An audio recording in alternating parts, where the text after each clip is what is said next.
You're listening to BQN. Assimilate the audio.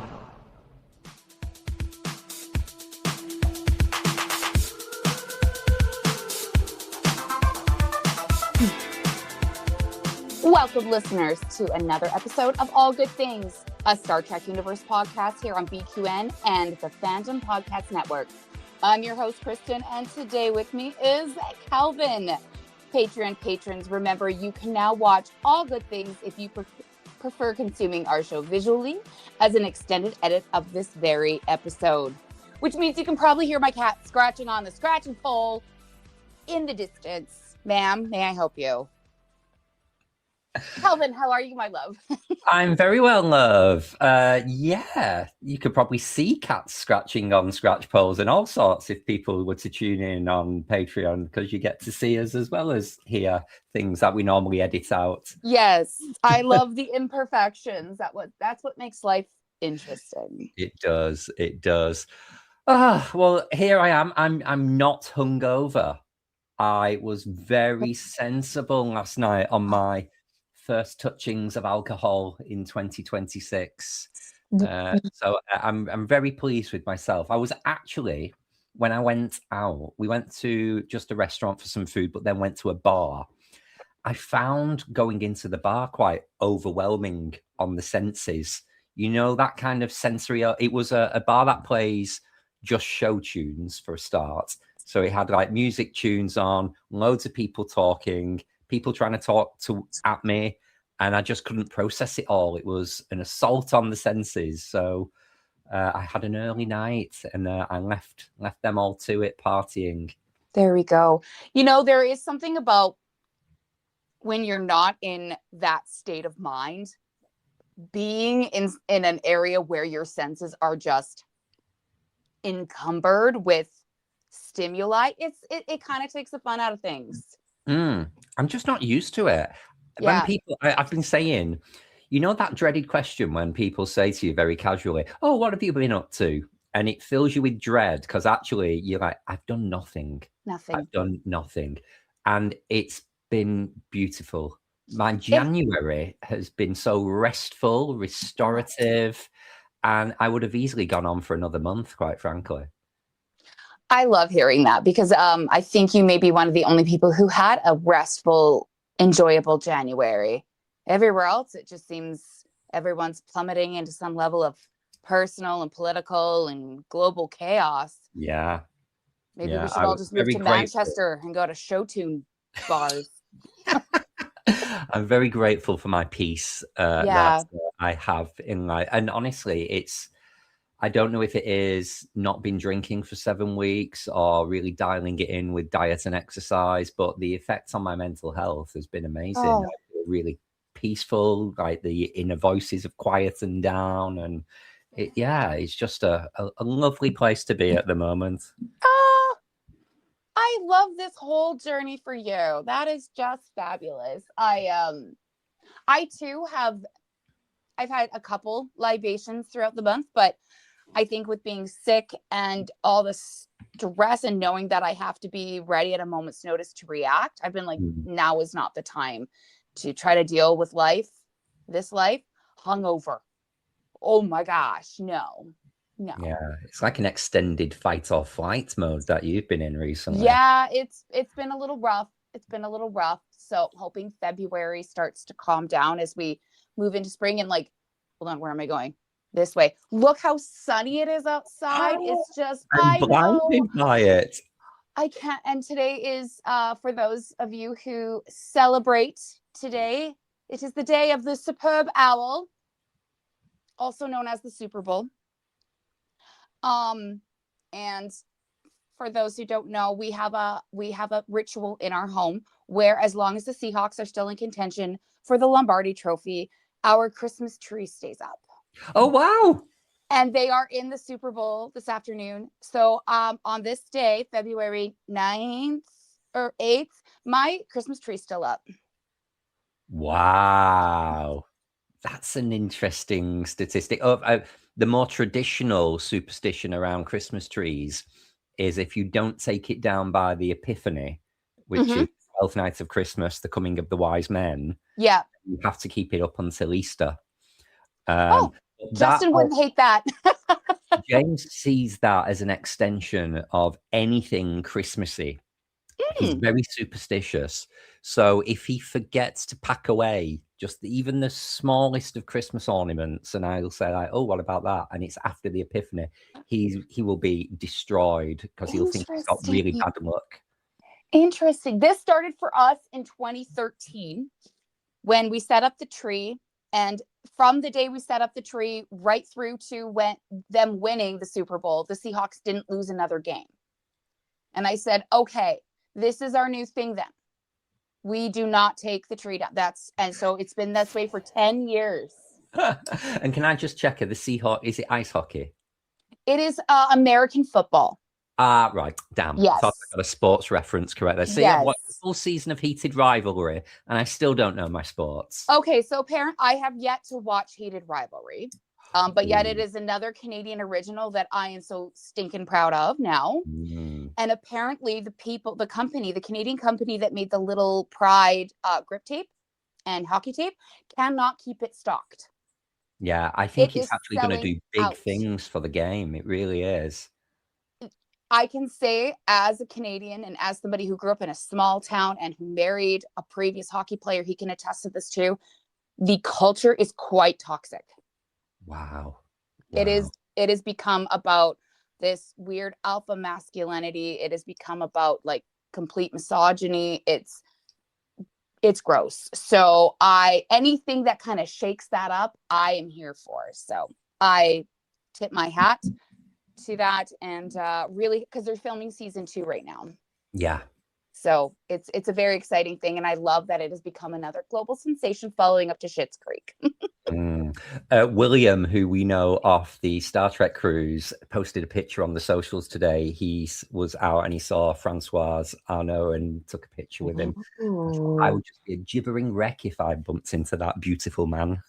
Well, did you see, again, I don't want to just stay on politics, but my prime minister, who I'm very, very proud is representing us, was on a red carpet with the guy from Heated Rivalry. Wow. And was like, I need a picture with you. I need a picture with you. And pulled him over. And he's like, lift your leg up and I'm going to hold your leg. And so there's this picture of my prime minister holding this man's leg on a red carpet, just the biggest smile on his face. And he fangirled. And I just love that he doesn't care how that makes him look. He doesn't care what others have to say. He was just excited to meet this young man and wanted an epic photo with him. And he did. So. Wow. Yeah. Wow. Well, from prime ministers, should we move over to chancellors? Let's move over to chancellors and see what happened at Starfleet Academy this week. You here, over here now. Well, the first thing is, Laura Thock was not in the episode this week. What's going on? That's what was missing. Thank you. There was one little cherry on the cake. She would have been epic breaking up the bar fight. Yes. That's where she was missed. They could have had her at door security on the nightclub saying, oh, this is what I just do outside of school. This is my hobby. This is for fun. That was a missed opportunity. That would have been hilarious. Well, I'm not coming down on this episode because it was practically near perfect, but I'm very, very excited to hear what you think of it, not only as a diehard DS9 fan. Yes. Also, you've said for weeks now that Sam's your favorite character. So you got your Sam episode with a DS9 love letter.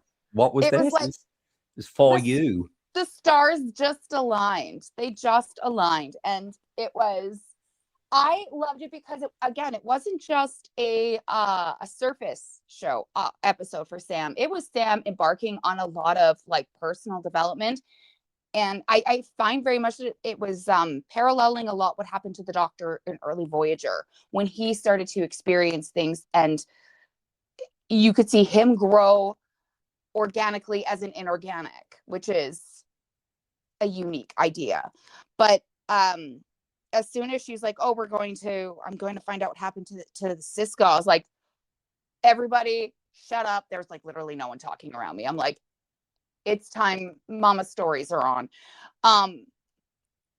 the actress who plays Sam, excuse me, I don't have her name off the top of my head, is so talented and electric in her performances.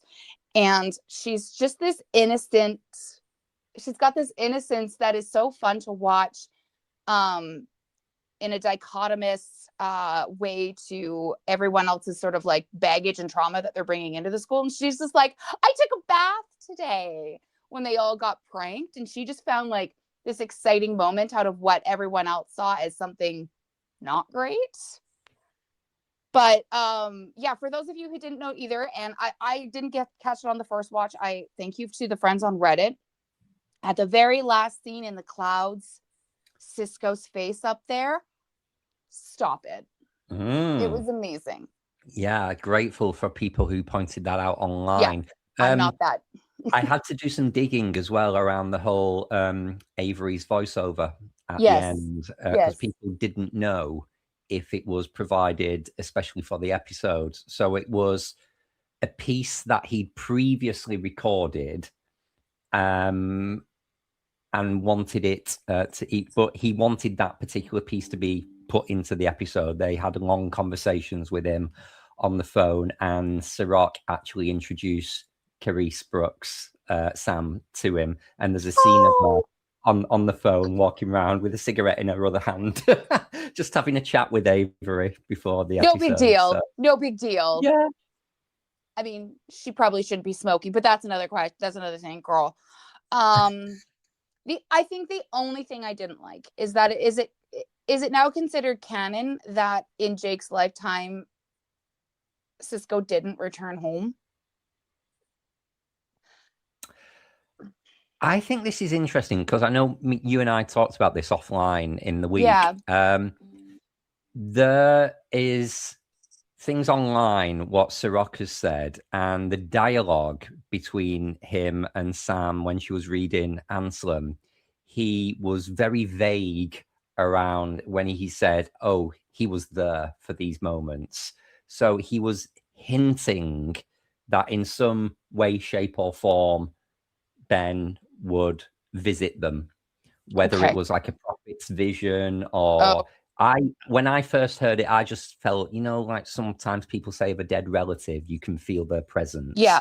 I thought it was that, but apparently it was insinuating it was more because of Avery's insistence that he was not the absent father. Exactly. In Jake's life.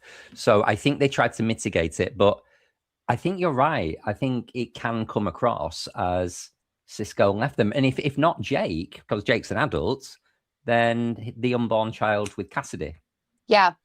Who was noticeably absent from that family tree. I don't know if you noticed that, if you kind of paused it and looked, but there was I didn't. There was no branch of Benjamin and Cassidy over to the child.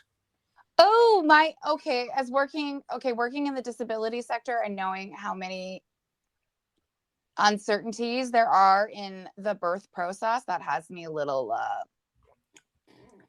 I've got some dark theories running through my head now. I'm not going to bring them up on this lovely Sunday morning, though. Well, someone said maybe she's done a Beverly Crusher with Jack and just hidden him from history. Or her. We don't know if it's a boy or a girl. It's true because, I mean, again, yes, the series ended with, the war ending and stuff, but there would have still been a lot of people who maybe did not like Cisco, did not like the Federation, and wanted revenge. So perhaps it was out of a safety thing that Cassidy's like, now this isn't going to be a royal baby everyone gets to see. We're going to go off and live a quiet life and have no record. Yeah. That's how I see it. Not the kind of the alien, the Dominion, the Cardassians, whoever wanting revenge and taking it on Cisco's child. I actually see it more the Bajorans clinging on to the child of the emissary. And not wanting to be in that kind of religious institution. So protecting the child by moving away from it all. Which I absolutely appreciate because that's the same religion that, kind of spoke against any relationship that Cisco and Cassidy had together, right? They were not that entire Bajoran belief system was like, no, you can't marry her. And so she was probably like, F you then, you don't get my baby. What I will say about this week's episode is it's what I wanted Starfleet Academy to be. I don't know if either yourself or people listening will remember on the lead up to Academy, I wanted to have like a Starfleet history class and people being taught about 24th century stuff and having the cameos as holograms. And that's exactly what we got. We got, Jake coming as a hologram. We got the lessons and brilliant. And aren't we in such safe hands with Tawny Newsome, like leading the show? And her little appearance and the fact that the Dax symbiont still lives. Yeah, 1,000 years old. 1,000 years. Oh. Spill your skincare regimes, Queen. Looking good on it, though. Looking good. Well, no, overall, I would say that, again, this was another episode that took my breath away. Also, one quick aside. Did we see the moment between Jaden and that other guy on the dance floor? Your theory was correct. Have you seen? But also as well, Garam is looking very jealous. I think there might be a little bit of a gay love triangle developing. I am here for it. Bring it. Let's go. Let's always go. Because I'm sorry, there's no one better to read their rivals than the queer community. They know how to read the. Oh, sorry, I said a bad word. We'll bleep that out. So, Kelvin, what are we talking about today? Okay, so this week we are continuing with part 6 of our Shoreleave series, and we're covering Enterprise, season 4, episode 3, Home. And in that episode, if you will remember, the crew takes some time off after the recent Xindi battle. Archer meets an old friend, T'Pol returns home to Vulcan with Trip, and Phlox experiences some negative effects from Earth's recent attack. So how will their recent experiences affect their sense of self in this newly founded reality? Oof. I absolutely loved this episode for the fact that it paralleled family so well. And I think that family was loved a lot. And I think I have this later in my simulation. I just wanted to bring it up so it doesn't slip my mind. That it doesn't do the thing that a lot of people would always critique Trek for, that they would have this horrible, traumatic battle experience. They lose people, whatnot. And then the next episode, they're just like, loop-a-doop-a-doo, like nothing has happened. And no one's impervious to this level of events. Yeah, so, I don't know if it was obvious. I don't know if it was intentional or not, but I've always had exactly the same feeling. It feels almost like Best of Both Worlds and Family is a 3-part episode. Yes. And I know there was the little Stormfront Nazi episode that they had to undo. But if you see this episode as a direct continuation from the end of the Xindi season, that's almost a 3-parter. And in a way, almost Voyager did it as well with The Gift after Scorpion. So Kessie's departure, 7 of 9 learning to come to terms. I always see that as a 3-part episode. And they're all at the same kind of end of season 3 into season 4 point. So there's only really DS9 who didn't do that, unless you count Way of the Warrior in the same vein. Kind of. Oh, you know what? I just need to remind myself. So I might just need to start rewatching all of the Treks again. And that's one thing I will give is I have only ever watched Enterprise through in its entirety once. Oh, wow. And I think why was because of the ending. And not only did the last episode suck, like it was just a bad episode all over. Trip dying, I am still not emotionally over the fact that him and T'Pol did not get the happily ever after that I think so many of us were screaming for 4 years watching this. And I almost want to stop at the penultimate episode and be like, the end, off. Well, and just that rewrite. how a lot of fans see Enterprise. They Okay. say, because it wasn't a real episode. It was set on the Enterprise D. It was in the holodeck. It was the holodeck remembering from 300 years before. So it may be wrong. Maybe wrong. So a lot of people see Demons and Terra Prime as the finale, which is interesting because those two episodes kind of directly pick up from the xenophobia that's introduced in this episode. Interesting. And then there was a question on Reddit this morning, and it was, okay, you can only get one follow-up movie, Deep Space Nine or Voyager. And some people were saying, well, DS9 all the way, it's amazing. Others were saying Voyager just showed up and we didn't get a lot of conclusion, and I don't want a DS9 unless Avery Brooks comes on. And then you get the one guy's in there, he's like, neither. Give us some Enterprise closure. And then people picked up from that and was like, you know what, you're right, because it got canceled and they had to try and piecemeal together whatever to end the show. That is what needs some sort of proper ending that gives credit to the work they did over the span of that series.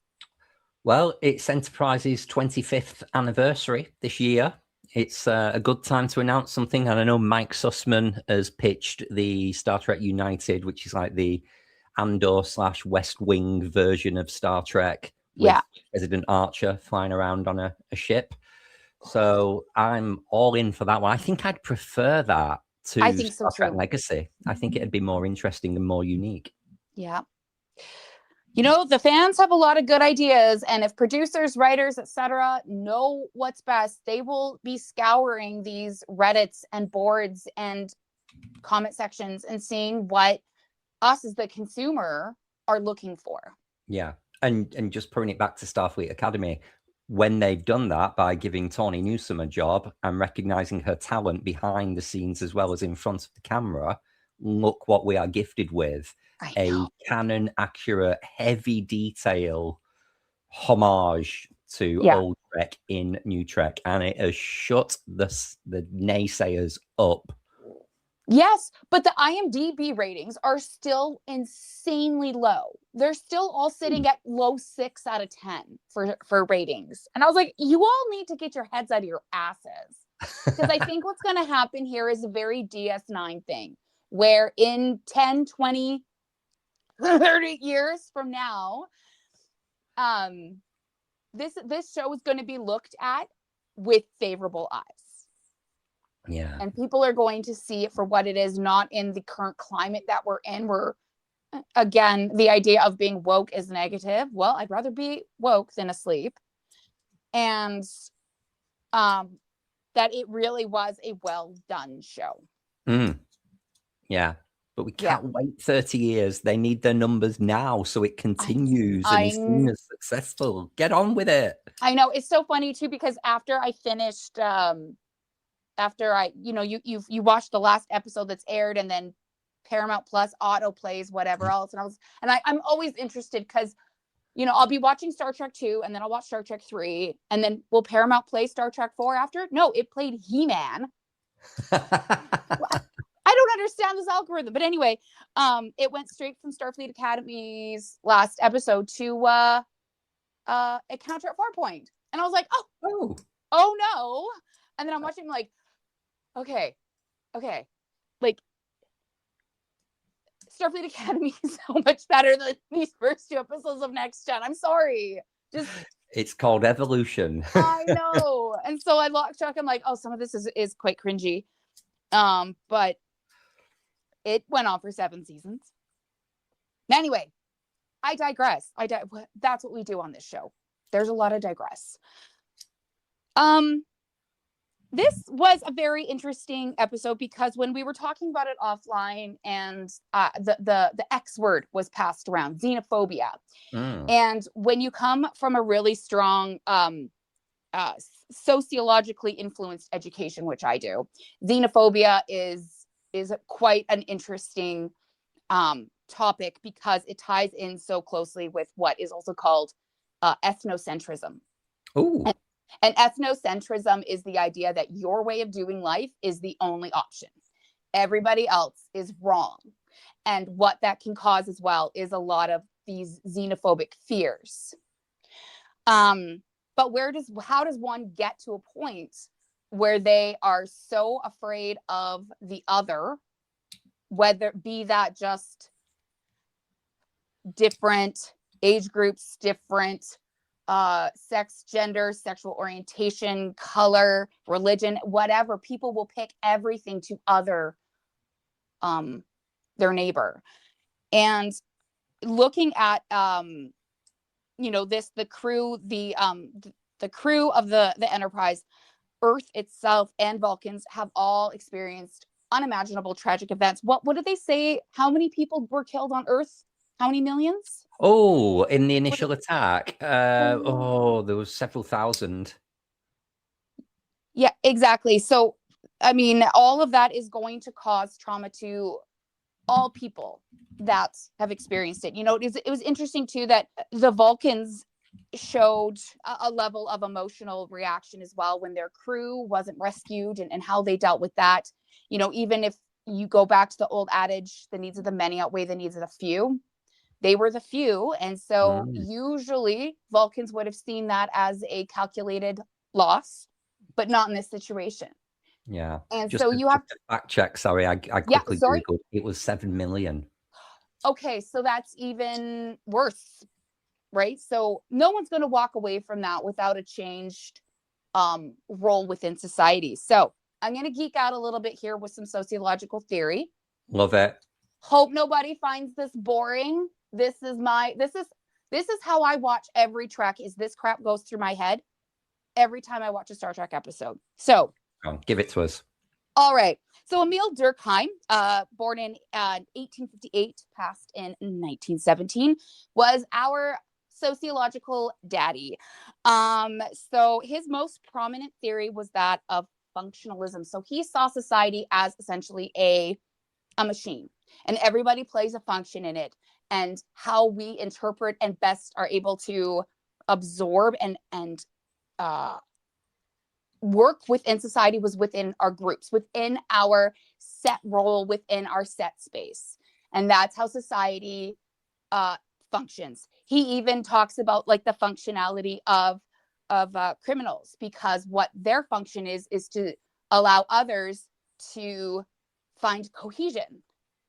And so he would even look right now as the function of, let's say, the threats from other countries to Greenland or Canada, is that function has now caused an insane sense of unification in our home countries, right? So everything plays a role. Then Charles Cooley came along a few years after. So he was born in 1865, died 1929. So just about 10 years behind Durkheim. Also, if you want, Google Charles Cooley and check out his some of his later life photos and tell me if he is not like a sexy man. Like, I'm talking full like silver fox level sexy man. So Charles Cooley flushed out the idea of groups into two main groups, primary and secondary. Did you look him up? Yeah. No, not for you? Not for me. Okay. But, others may. There we go. So Charles Cooley had two groups, primary and secondary. And so primary are close friends, family, longtime employees. Secondary are ones that we just have like passings with, right? No major attachments or influence. That's the big thing about this too, is primary groups have insane levels of influence on who we are. And then sociologists ran with that afterwards and flushed that out even more, because that's what we do. We're like, let's tease this out. So now we have groups who are interacting individuals with a lot in common. They have shared experiences, norms, and influences. Easiest one for that would be family. Then we have aggregates. Those are people that we just happen to be in the same social setting with at any one time. So patrons at a bar, taking a bus together. We have that shared experience, but other than that, there's nothing of mention.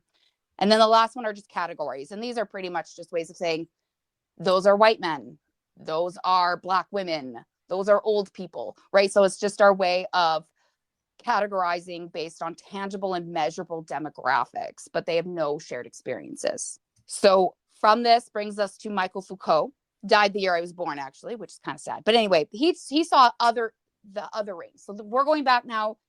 I promise, listeners, I'm almost there. I know, I love this. Yeah. So he saw othering and otherness as a way of the self being able to define its boundaries. So what I am not, what they are, I am not, kind of. So they would see, these are my characteristics. And if I'm othering a person, they are everything but what I am, right? They are finding a way to define themselves in relation to others around them.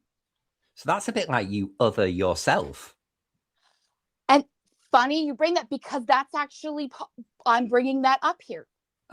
That is one of the situations that are a couple of the situations actually that we see. But then there were a lot of dangers associated with othering that have been talked about a lot. And I did a lot of research this week and reading on Montreal's, Quebec, Canada's Holocaust Museum website. And they have an entire section about how the idea of othering leads to major atrocities across mankind. Because when we do that, if we're not just othering in terms of very like aesthetic based differences, but when we actually start to look at belief systems and morals and ethics of us versus them, we can arbitrarily define stereotypes attached to those traits that may not be true. And this can easily lead to the self and our closest groups to see the other as dangerous. And we're seeing that across the globe right now with anything about immigration. Mm-hmm. Yeah. We are immediately seeing them as a threat because ourselves feel threatened in a very uncertain social setting. So the only people that we have to critique and to push away is the other. And this can lead to racism, xenophobia, misogyny, ageism, homophobia, and all those other isms that humans have created throughout the years. Ableism, neurotypicalism. That one's a stretch. But so when we go down the slippery slope of us versus them and that othering process, we fundamentally deny the other their humanity because of this because of other experiences we maybe have had or have been told of or whatever about a group. And so we whitewash the entire group with this one theory, right? So, you know, it is a really important thing to keep in mind that just because my experiences with group, this situation, this aggregate that I'm around, doesn't mean that when I'm in a similar aggregate with similar demographic folks, I'm going to experience the same thing. It could be very different. Yeah. And I think that's a major warning, right? Is that we start with this large functionalism theory that Durkheim had. And as we flesh it out and look at how it actually rolls out in society, it can, if we're not careful with overly dividing ourselves into these groups, we can find ourselves separated and isolated for very non-legitimate reasons. Yeah. It's a really, really interesting way of looking at this episode, and it's certainly not a way I've looked at it before. And when you look at the central characters of, you know, Archer to Paul and Phlox and the situations they're in, I think it's just a really interesting way of looking at these three storylines. So I can't wait to pick this apart. Yeah. You've propositioned a really, really interesting concept. Yeah. So, and I mean, the one that I think would be most not traumatic necessarily, but the most interesting is seeing how Captain Archer has to redefine himself as a person. Yeah. Right. I find this the most complex of the three, because again, this is he's othered himself because he hates or he is very negative in the way he views Captain Hernandez because she is like what he used to be. Yeah. So he's almost kind of, I couldn't tell if he's grieving for the man he used to be or whether he has almost said, I'm now better than that person because I've had all of this experience and you guys are fools.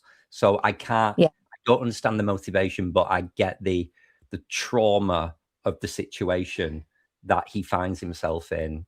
He doesn't belong where he used to belong. He doesn't see himself that way anymore.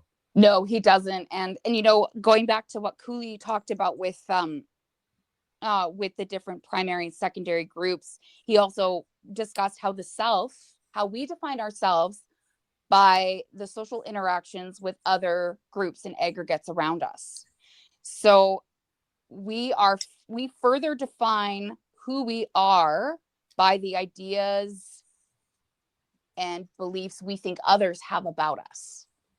So in his innocence, before the Zindi, before all that, Archer's sense of self being defined, let's say, go by this theory, his theory of who he was, or his idea of who he was defined by him being the first captain of the Enterprise, an explorer. Yeah.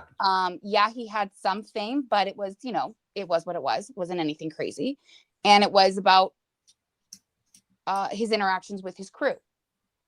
Now, he's seeing others are defining him and others' beliefs about him have changed and have now elevated him to this point of a hero.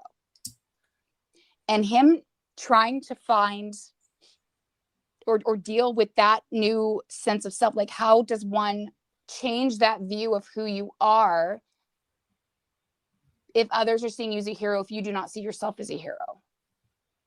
Now you've got this disconnect, you've got this like butting heads. If anyone who is labeled a hero, whether it is on a kind of a world stage like this scenario, or whether it's just, a member of the public who saves someone from drowning or something, surely everyone feels a little bit uncomfortable with that. You wouldn't just walk around with the mantle, say, thank you very much, very kind of you to say, yes, I am heroic, aren't I? Almost people would judge that person as being a little bit big-headed. So it's like the worst thing people can say to Archer at this point is like, oh, they've named a school after you. And in the next episode, when Brent Spiner's in it and he goes to the prison at the beginning, he's like, oh, Captain Archer, what are you doing here? Are they naming the prison after you? Just one more little jab from the Soon family.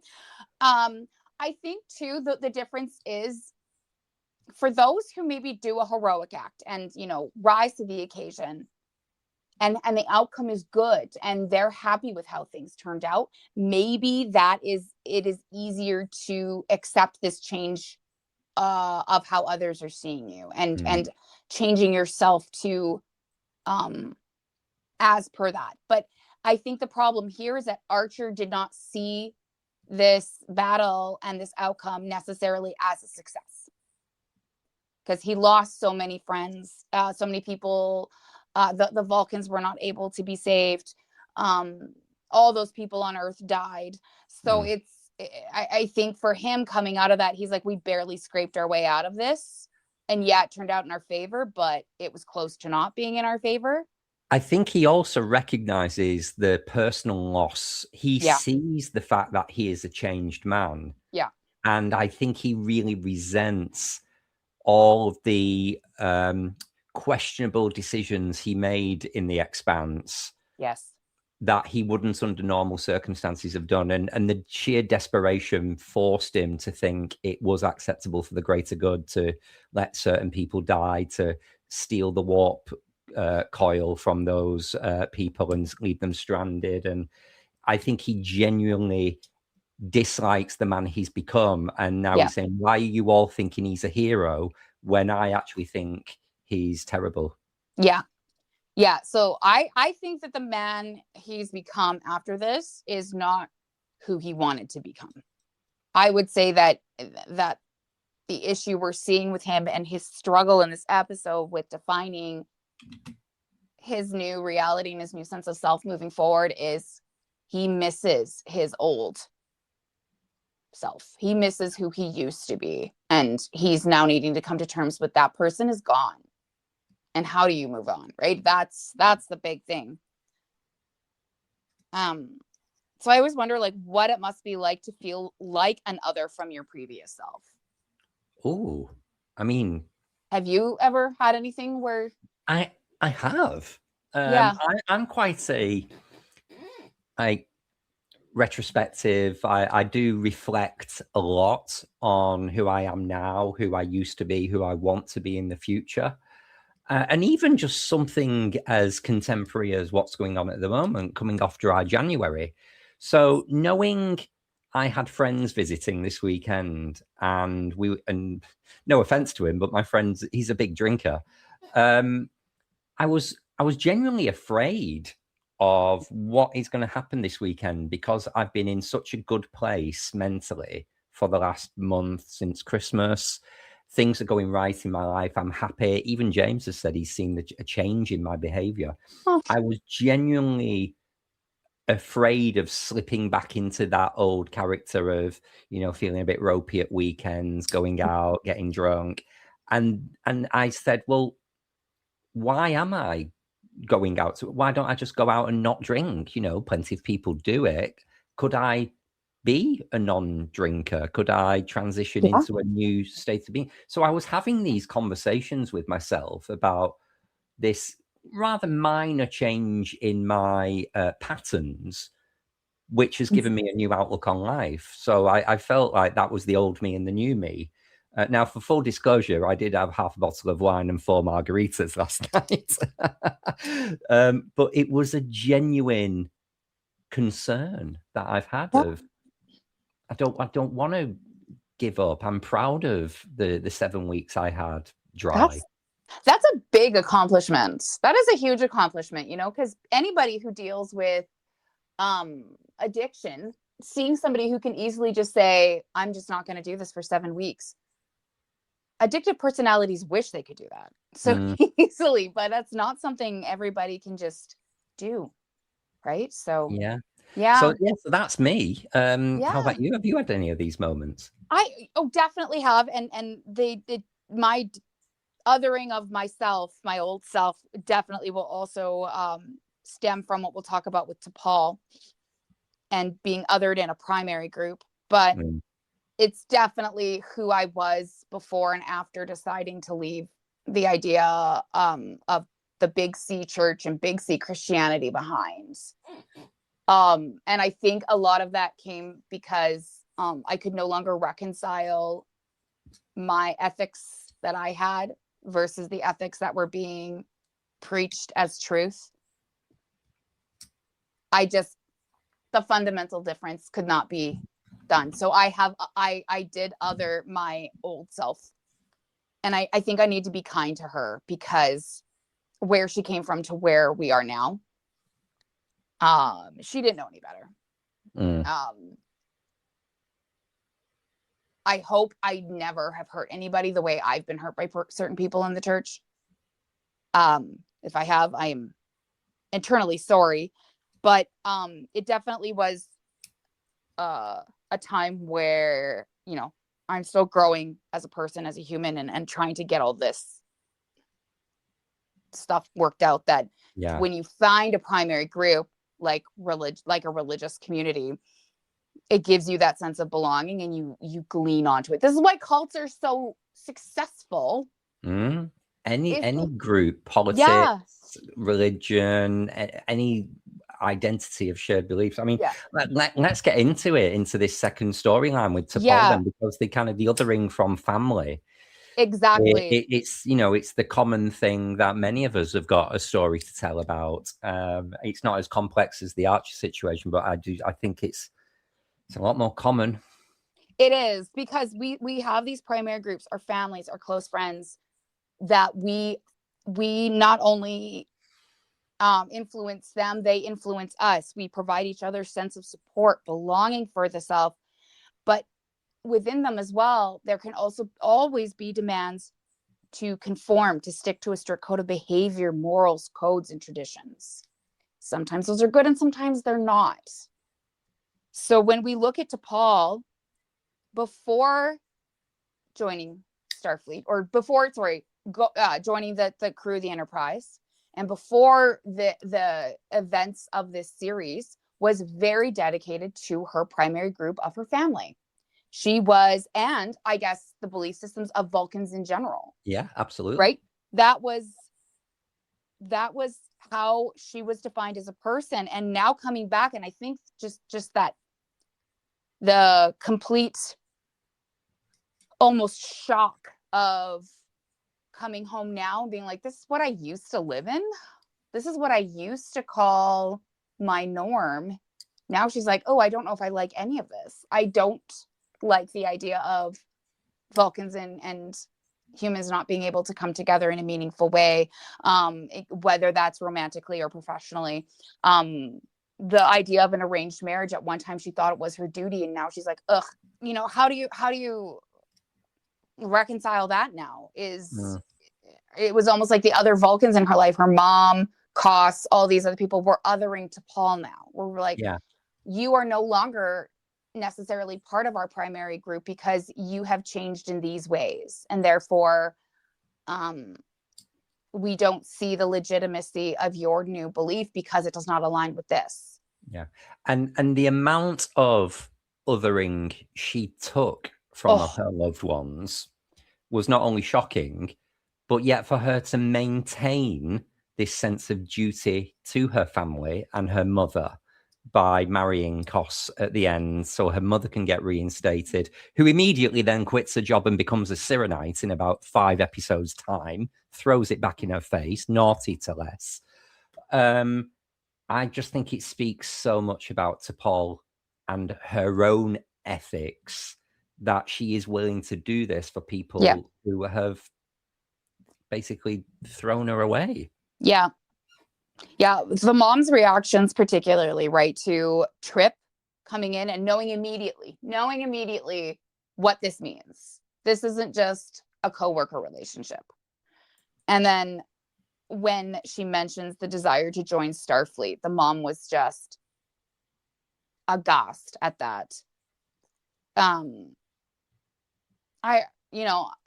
know that I always endeavored to get approval from my mom. And I think a lot of us do, right? We want our mothers to be proud of us. For those of us who were lucky enough to grow up with good mothers or present mothers. And so my thing is, my greatest fear would always be othered by being othered within your family. To have your family look at you as this odd one out. And that is definitely something that I have history with. Me too. Yeah. I think this is probably a very common thing that a lot of gay men have been through, certainly of my age. That terror of when you're in the closet, of being rejected by your family when you come out, is absolutely crushing. So you do sacrifice your authentic self to live this masked life in the closet to fit in to that primary expectation, because of this fear of being othered and rejected. And for how long it goes on is obviously up to the individual until they're strong enough to either they can't take that anymore because it's not the person, or they're actually brave enough and they want the people they love to see them authentically. Obviously that changes for everyone. But what I experienced is a very strange change to the opposite of, not only did I not fear being rejected anymore, that I actually didn't care. I am not very close to my parents. There's no bad blood, we're fine. But I speak to them on the phone maybe twice a year, birthdays, their birthday, my birthday, Christmas. I don't really go and visit them. They're only less than 20 miles away. It's like a 30, 45 minute trip in the car.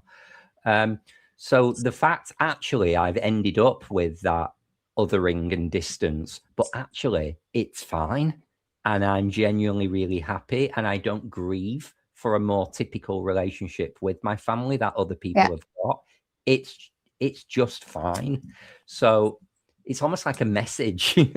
I think we said this last week. What would you say to your child if you went back in time? Yes. I would say to him, don't be afraid of that, because actually it will happen, but it'll happen because you decide it needs to happen. And it's a good thing. It allows you to be yourself and grow as this other person in a way that makes you happy. And I love that, and I kind of wish that in this episode T'Pol had the bravery and the confidence that you had to be like, you know what? I'm going to be okay with this othering that you're doing to me. Yeah. Right. As if she didn't marry Cos, and actually the conclusion to the episode is being defiant to her mother, saying, I'm in a relationship with a human. Peace. Yeah. We're very happy. If you don't want to be part of that, that's fine. That's See fine. you later. Yeah. And I think that happens when if in our life we find another primary group that we relate to almost better than the previous one, right? So I know that my chosen family, even though we're scattered around the world, I have better relationships than sometimes my family. Actually, I almost say all the time. I would actually say that even some of the listeners of this podcast know me better than my own parents. Yeah. What's really ironic, I mean, it's quite weird, really. Me and James have been together for 13 years this year. My mother has never met him because she's never wanted to come and visit. She's never wanted to travel all the way to Manchester. I say all the way ironically because it's 30 minutes. So when we have the view screen, my dad watches us on the view screen. So the episode that James and Anjum were on, if you recall, my dad said to my mum, come and see. This is Kelvin's partner, James. So when I last spoke to her on the phone around Christmas, she was like, oh, he's lovely. He's so eloquent when he speaks. And she was saying all these lovely things about him. I'm like, well, why don't you want to meet him? Why haven't you said bring him round, or we'll come and visit? Like, she's never even seen my house, the first house that I've bought. And that's a very strange kind of weird mother relationship there, I find. Yeah. That is interesting. That is, wow. I'm sorry. That must be really hard to deal with. I don't find it hard. I just find it weird. There is that. It's like, James is lovely. Why don't you want to meet him? James is lovely. You know what? It's her loss, though. Yeah. It really is her loss. It really is her loss. My brother isn't in a relationship. He's got his own demons to battle. Yes. So like and we're a very small family. So yeah, it's odd. Yep. No, and it's true. Like when I went to university, I started getting another really close group of my friends, and specifically, like, it was a small university. So our classes were like, some of our 400 level, graduate level sociology classes were 7 people. Like, I'm talking very intimate classes. So I became very close with my classmates and my professors. I would go over, and these 2 professors who were married would always invite their students over, and they would make the most amazing spread of homemade pizzas and all this food. Nice. And we would just commune and celebrate milestones in our education, and we would talk about theory over wine and how it applies to pop culture. That's always my favorite thing. And that became my safe space. And then when I would go home, and I still lived with my parents at the time, that was not my safe space. And that's when I started really feeling as though I was, even if it wasn't verbalized and directly said, I know that my brother and my parents saw me as the odd one out because I was being influenced by secular education, and I was being taught that other ways that people are living are not necessarily always bad because they don't believe in Jesus and all of this. And that was not okay. And how were you when you returned to that environment? Were you like me, just very quiet and demure and just keeping things to yourself? Or did you go back as this changed person and speak your truth? And because you were speaking your truth, that's why you felt othered? Well, I lived at home literally up until 2 months before I got married. Right. Oh, wow. We're talking traditional Christian upbringing. Yeah. So I think my mom particularly saw it slowly happening to me over the 4 years of my post-secondary education. Because there would just be certain things I would say. Yeah. What would you learn in class today? Did you know X, Y, and Z? She's like, oh, that's not what the Bible says. Okay, but that's what a peer-reviewed study says. I really hope you said that. She no offense to my mom, she wouldn't have known what a peer-reviewed study is, though. She sends me these links on YouTube. She's like, oh my gosh, can you believe this is happening? I was like, Mom, this is so AI. This YouTube page is 3 days old. There is nothing legitimate about this. Anyway. Yeah. So, depending on how your family is and how you start redefine yourselves, and this is a constant thing that these theorists kind of put together, is how others react to you and how you perceive them changing to you will also change your sense of self. And so as my parents started to treat me differently, I was like, you know what? I am a proud, liberal, ally woman, right? I was like, you know what? They said it as though it was a detriment. I saw it as a form of growth. So again, that's the thing, isn't it? When we appreciate that ourselves, that our different point of view is not just because it's different. It's actually because it's right and it's what we believe. Yeah. It is really empowering. It is. It is. I mean, to this day, though, to be completely honest, my mom knows very little about who I have become. Yeah. And who I am as a person. She still thinks that I go to church. She still thinks all of this. She has no idea. And I think at her age, she's turning 79 this month. At her age, I don't know if it's worth it to shake up our little primary group family with this. Yeah. She knows that I am very a big supporter of the queer community, and you can tell how uncomfortable she is about that. She knows that I am pro-science, but I think she still thinks that my underlying belief system that I was raised with is still a part of my life, and it's not. I have rejected it so much and gone to a very different belief system. And if I ever told her my truth, I think it actually would kill her. Wow. So I am erring on the side of it's just not going to make anything better. So, and I wonder if that's sort of what Paul ended up dealing with is this worth the fight? And at least for me, I didn't have to marry some rando dude. I did get to marry the man I wanted. The youth. Yay. But one thing I do want to say, just a shout out to Jolene, is you could sense her discomfort through that freaking screen, despite coming from an alien species that has no emotion. Yeah.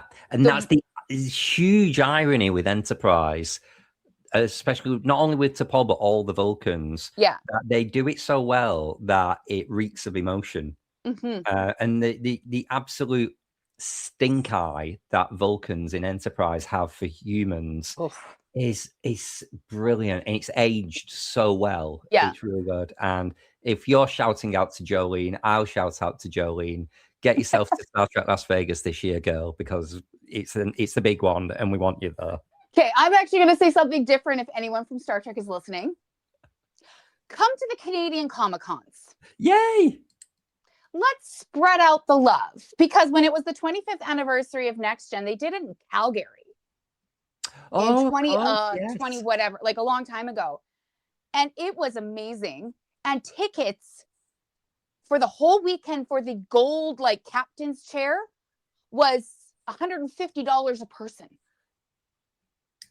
For jumping in front of the just a day pass just to go in and walk around, I think was $20. Yeah. Oh, I think those times have changed. I don't think they'll be coming back. Oh regardless no, but of the even geography. the Canadian Comic-Cons, what do they call it? Canadian Fan Expos that are going on. The Yeah. big one in Vancouver this year is the 25th anniversary of Lord of the Rings. Oh my God. Can you believe that? Tickets are still like a quarter of the price that you would see for Las Vegas. Wow. For any fan expo. So anyway, I'm just saying. And then the other thing I wanted to say was there is also this thing called expressive function, where it's almost like a way of trying to bridge a gap and trying to find either prioritize this belonging, try to make a connection happen. And you can see that with Tripp's Vulcan salute. That's known as an expressive function in sociology. And it's done by a member or group that are focused on social cohesion. So he went there trying to be a cohesive unit and trying to make that happen. So he did his salute. And I give credit to the writers for including that. Okay. The last one. So I like how we've gone from micro to macro on this. So now we have Phlox's experience of true othering in an aggregate setting. So this is not a primary group, and this is not battle with the self. This is just the setting perfectly emulates what an aggregate is, just people finding themselves at the same time and place together, and shows the true dangers of othering because the qualities and characteristics attributed to individuals or groups perceived as outside the social norm have led to marginalization, exclusion, and discrimination. And this is the most painful part of the episode. I think it is.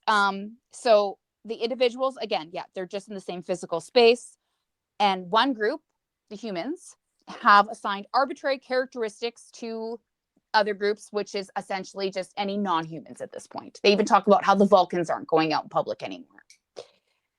So they are denying the other's ability to define themselves and is removing any degree of individuality, humanity, or whatever we would call it for our alien brethren.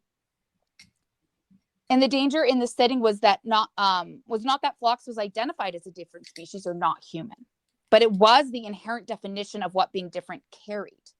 So in this case, that patron had othered any non-human to mean danger, wanting to destroy Earth, and not sharing any values with humans or Starfleet. So there's no problem with going, oh, that person is different from me, because it's true. You're different from me. You are a man. You have a male body. I have a female body. You go by he, him, his? I do, yeah. Okay. And that's okay, because I'm not attributing to that the fact that I'm not trying to strip anything from you as how you define yourself. But that's what this guy was trying to do here. He was not allowing Phlox to have any authenticity or agency in how he should be defined in this setting. It was done for him. And that is the danger of othering, because now we have come to ethnocentrism and xenophobia. What I found interesting about this exchange with this guy was, I don't want to say vulnerability, because I see vulnerability as a huge strength, but the fact he displayed his fear, which prompted this behavior of, your Starfleet's going around telling everyone where Earth is and they're all going to come and blow us up. That is ultimately where all of this came from. They're afraid because they've been attacked. Yes. A lot of the times when you see this, whether it is expressed as homophobia, xenophobia, whatever, the people dishing out that hate don't always show. I was going to say the Trump card then. That would be a massive irony. they don't show the reasons that they are doing this othering, whether it comes from a place of fear, whether it comes from a place of hate. They just behave that way. Yeah. And the effect is on the individual who is othered. Exactly. So the fact you actually see it, I'm not saying you understand this guy, you feel sorry for the guy, you pity him. It just doesn't always present itself in that way. Exactly. I think the biggest sad effect of this was, as someone who's been in that exact situation in a bar like Flock's, where I've been in a straight bar with a lot of straight people basically saying, "You're gay, get out of here," in not so many words. It's the scene with Hoshi in sickbay where he won't go back there, and he say, "It's best if I stay away, it'll cause trouble." And the fear and the effect it's had on him as a victim. Yeah. It's heartbreaking because I identified with that a lot. Yeah, because all he did was implement a non-violent defense mechanism of his species. Yeah, which is pretty cool. It is so cool. Meanwhile, Reed and Merriweather flipped a table and started just went straight to violence. But it was the other in this situation that chose the non-violent, even though the person was thinking he's the violent one. If he was violent, that guy would have been on the floor so fast. But he probably didn't employ violence, well, not only because he's a doctor, but it would almost, to onlookers, justify the fear that here we've got an aggressive alien who's fighting. So if he remains calm, remains dignified, and does this purely defensive posture, people will actually see that it was the attackers who were in the wrong. Yeah. Hopefully. And you see that too. Like there was the attack on a synagogue in New York, I think in 2011, where 2 people entered and just with automatic weapons and just shot everybody who was worshiping. And it was a huge tragedy. And the Muslim community, who most people would be like, oh, the Muslim, they paid for the funerals of the people who were of the Jews that were killed in the attack. Like, it's again though that arbitrary characteristic that we put on other people because of one demographic is so dangerous, because it's not true, right? They came together as a community of humans. So we've got it so much at the moment in our politics. There's a new political party called Reform, and they are like the uber right wing. Okay. But they have gained so much support. It used to just be Labour and Conservative, and Labour were the liberal good guys, Conservative were the almost like the Trump people. It's making Conservatives actually look pretty decent people now, because Reform have just latched onto immigrants crossing the channel, and are peddling this identity that they're all criminals, they're all rapists, they're all going to attack you. And there is a huge amount of the British population that are believing that are eating it up. And these migrants are being housed by the government in hotels, basically, while all the processing is taking place. And a lot of these hotels, it is literally pitchforks of people outside attacking them. It's awful. The immigration situation needs to be controlled through proper process. And people have a legal right to be here, others don't have a legal right to be here. But the Reform Party is really trying to fan the flames of people's fear, and it's a very dangerous political climate here in the UK, much like everyone wants to talk about in America. It's here too. It's in Canada too. I mean, we call them Maple Mega. Oh, wow. And particularly in our little province of Alberta, not really little, our provinces are just all gigantic, except PEI. But they're doing they're trying to separate from Canada. Wow. And I was like, what is your plan? And then all of a sudden it's like, oh, she's going down a meeting with Trump. I'm like, your plan is to separate Alberta from Canada and join the US because they are our oil fields. Wow. But the caveat that none of these colonizers realize is that land technically belongs to the First Nations. It is not theirs to separate. And they have all come and said, we are dedicated to a unified Canada. So they can try all they want.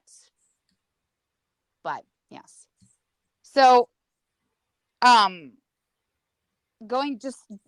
back to this episode too, I want to just touch on what you mentioned about how Phlox sort of essentially rationalized the negative feelings towards him. And I did feel bad for him too, where he's like, they see me as different. But, yeah, but that doesn't make it okay. No. It doesn't make it okay. Looking at all of these different levels of how you could potentially redefine yourself after a huge event, what one do you think would be the most difficult? Out of the three? Yeah. Oh, it's so hard because they're all so different and they all mean so much to me. I think, as I said earlier, the Captain Archer situation is the most interesting and complex because how you see yourself and a past version of yourself is really a really important road for us to all go down. But I think most people are haunted by the relationships they have with family and how that, am I in a normal family, inverted commas? But the Phlox situation, because it parallels traditional homophobia so closely, I would say is the most powerful of the three scenarios here. Yeah. I find it interesting when I was thinking of this othering, that I am othered by biology to my situation in my family because I'm gay and they're not. Whereas almost your othering is through a belief system. So almost a conscious choice that this doesn't fit with me. So I almost have to other myself from the family and walk away. So we've both walked away, but for different reasons.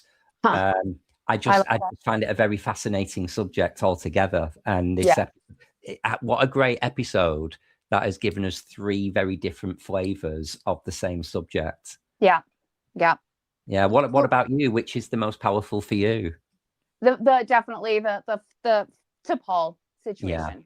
I really, really felt that because I have the ability to very easily don the being normal out in the settings like Phlox, right? Like my othering would not be bad in those settings. And I know it and that is a privilege that I have. And I will never take that for granted that I just can just fit in. I just can disappear into the background in a public setting. And that's what I want. So, but within the family, because now it's not just about a battle within yourself. Now you are going to be affecting other people that gave you life, that raised you, despite however that went, it is not, the first one is the Archer situation. At least I'm the only one in this battle right now. Yeah. T'Pol, it's my actions, my decisions, my choices here are going to impact and affect other people. And you can tell she loved her mom. Yeah. And she wanted her mom to be able to thrive. So that would have been it for me. What about some assimilations? So what did you really love about?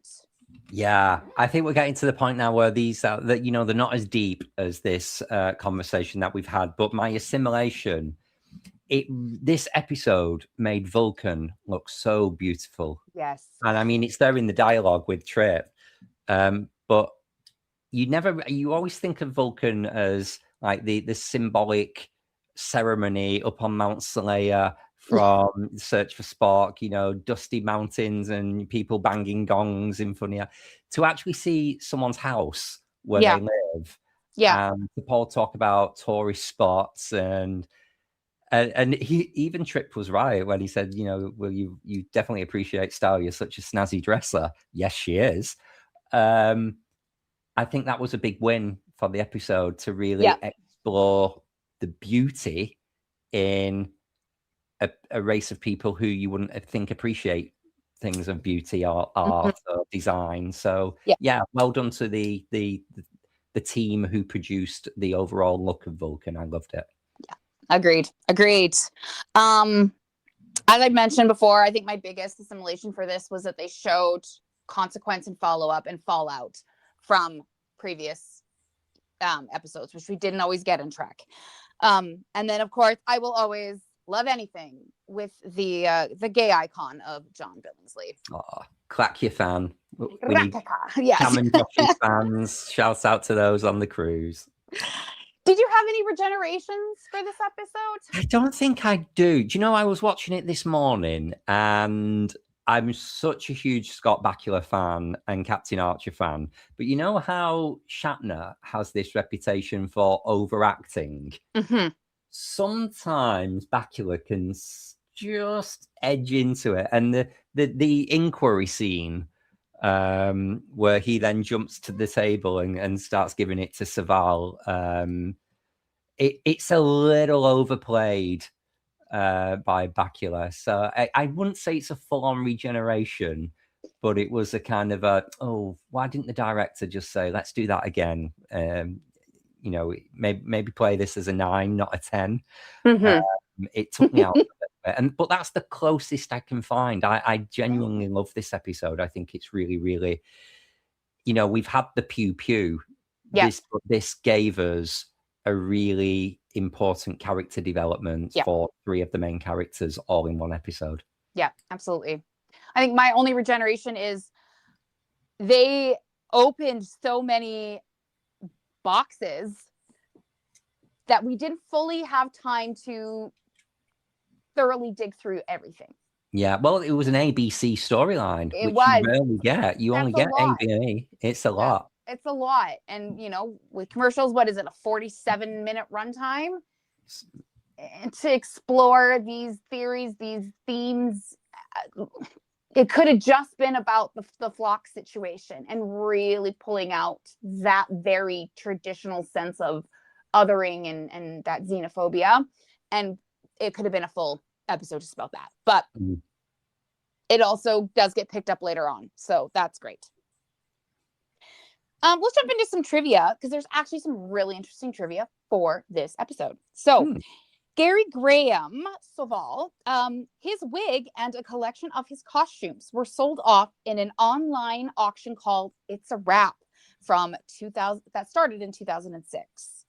And then Graham passed away, unfortunately, at the age of 73 on January 22nd, 2024 from cardiac arrest. So we just passed the second anniversary of his passing. Oh, wow, yeah, we did.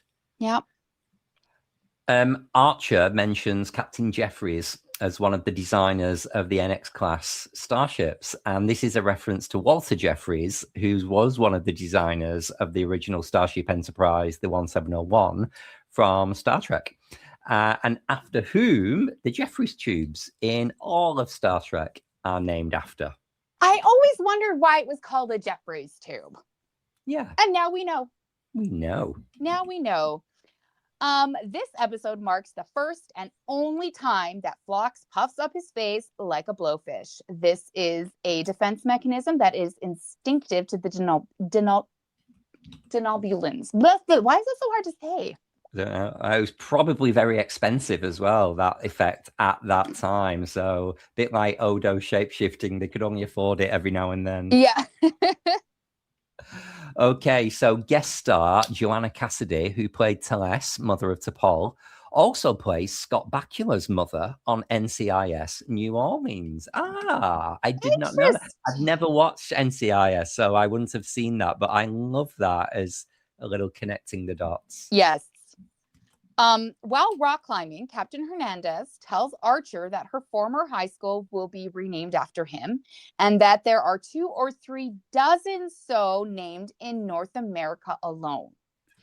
She also says that she doesn't think Zephram Cochrane has that many named after him.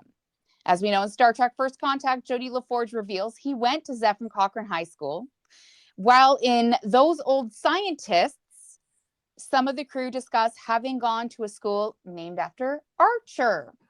This is the first time since Endgame, the last episode of Voyager, that a female starship captain has appeared in Star Trek. What? I almost don't believe that bit of trivia. I want to kind of now get my headcanon to disprove it. You know what? Please do. I think the closest I could get is Travis Mayweather's mother, because she had to take... Oh, no, she didn't. His brother took command. She was the engineer. Oh, my God, it might be right. That's disgusting.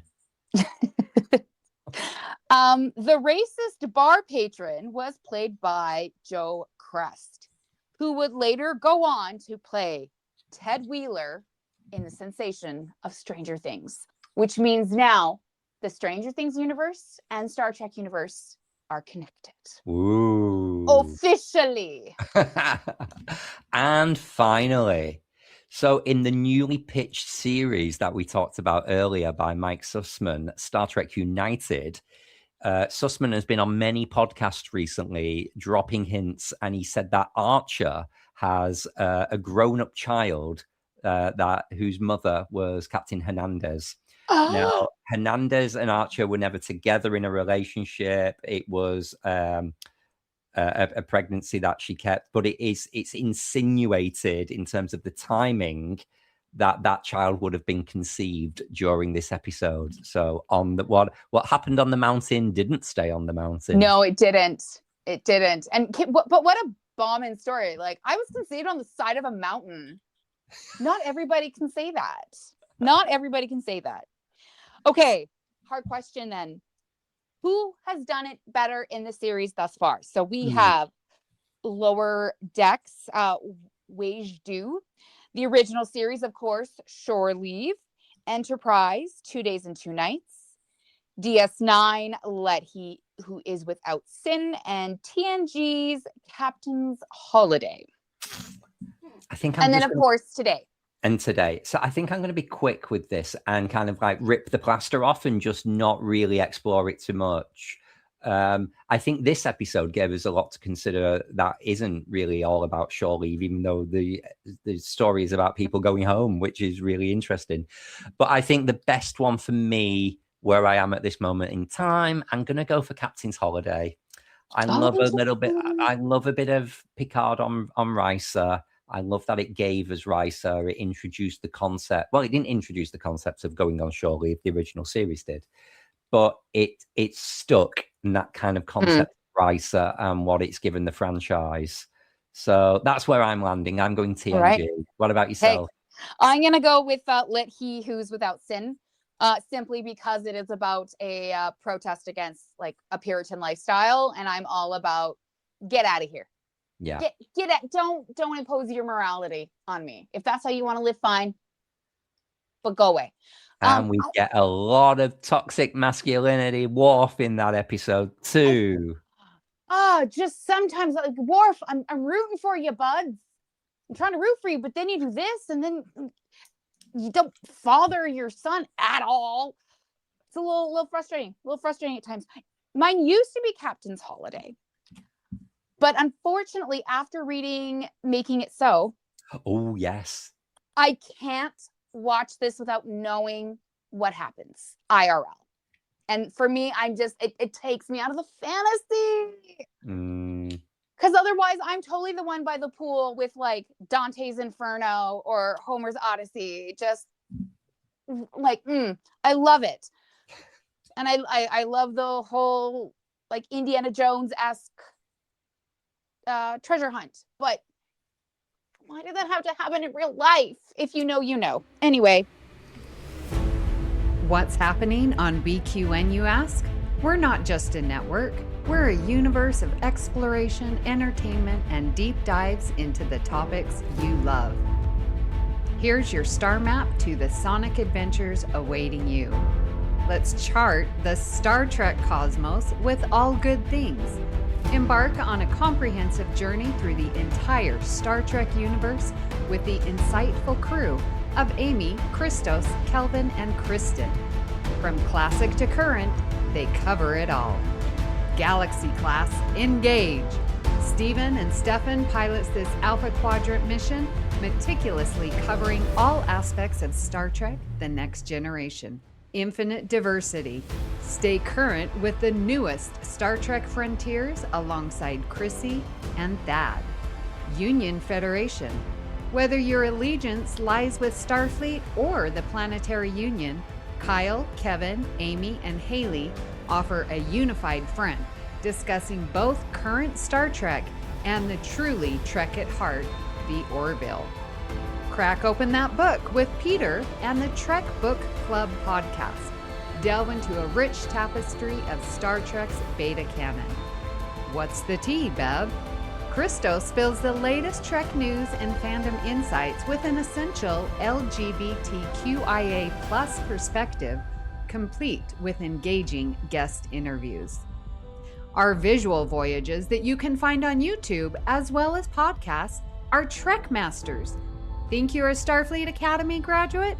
Test your knowledge with Davey and MC's challenging Star Trek quiz show. And the View Screen. Tune in live on Sundays for your dose of a Trek-inspired talk show. Kelvin and Amy host new 8-week seasons each spring and fall. But beyond the final frontier, we have Bargain Bin Gamer. Davey and Mitch, your self-proclaimed gamer guides, lead you to digital treasures, unearthing and reviewing the most affordable video game gems. Cinema Z. Grab your metaphorical popcorn for Mark and Matt's cinematic deep dives, unearthing overlooked films that demand your attention. History with the Szilagys. In order to never repeat it, tune in as Chrissy and Jason deliver bite-sized snippets of historical events from around the globe and transformational journeys. Host Lex Rosa explores what it means to embrace authenticity in the face of societal expectations. You can unlock deeper levels of engagement with our exclusive patron perks. The Hive Mind is where you can join our random script readings, live reaction shows, and roundtable discussions. You can also now watch All Good Things as an extended video edit and get a background look into the creation of a podcast. Also, check out our back catalog of It's Green and Amy's Math Moments. Stay connected to our ever-expanding galaxy of content by following BQN Podcasts on Instagram, Bluesky, YouTube, and Discord. We appreciate you choosing BQN to fill your auditory needs. Thank you for listening. Assimilate the audio. So next week, we are going to be returning to the series Control, and we are also doing a part 5, Deep Space Nine's After Image. So if you're wanting to remind yourself of what's happening, that is what we will be discussing this time next week, same place. My favorite season 7 Deep Space Nine episode. It's so good. It's so good. But before then, we would love to hear what you thought of today's show. And there are many ways you can do this. You can join our Facebook group, the BQN Collective, or you can join our Discord server, or you can follow the network on Bluesky and Instagram at BQN Podcast to continue the discussion. You can find all the links and the invite codes in our show notes. So, Kristin, where can people find you when you are not puffing up your face in being incredibly defensive? You can find me on Instagram at KStrats and on Reddit at Garrick's Fan Club. But again, I have cut my social media back to a sliver of what it used to be. And I can tell you, it does wonders for the mental health. But that's all good. If you DM me or hit me up over WhatsApp, I will talk. It's just, I don't need to hear about everyone else's goings-ons. Anyway, and Kelvin, where can people find you when you're not flipping a table and jumping into a fight to protect somebody who needs your help? I wish that was me. I'm a coward. I would never do that. I'm a lover, not a fighter. When I am not doing that, theoretically, you can find me on most of the socials at Kelvin's Timeline, including Redbubble, if you want to come and buy some cool Star Trek clothing that I've designed. Or you can find me in the BQN Collective Facebook group. You will never hear a commercial here on BQN. And if you'd like to help us keep all our shows coming to you each week, you can become a patron of the network on Patreon. For just $1 a month, you can watch the video version of this very podcast, or you can join our reaction shows, script readings, and enjoy our special patron-only back catalog of shows like It's Green and Amy's Math Moments. Visit patreon.com/BQN to sign up and get all the details. Now, if becoming a patron isn't your thing, you can still support the show by sharing our posts on social media or talking about it with your friends. But please make sure you hit the like and subscribe button on Apple Podcasts or wherever you get your podcasts, and give us a 5-star rating and written review, because that will really help others to find the show and build our community of awesome listeners. At this time, we would like to thank all of our patrons, but give a special shout out to our very own associate producer, JJ Seastrom. A special thanks to Graham Kelly for our opening and closing music, and Kelvin for our artwork each and every week. Thank you for listening. We hope you'll join us as we search out all good things. Wink. I can tick the explicit box. Amy, if you're listening, edit that out. So funny.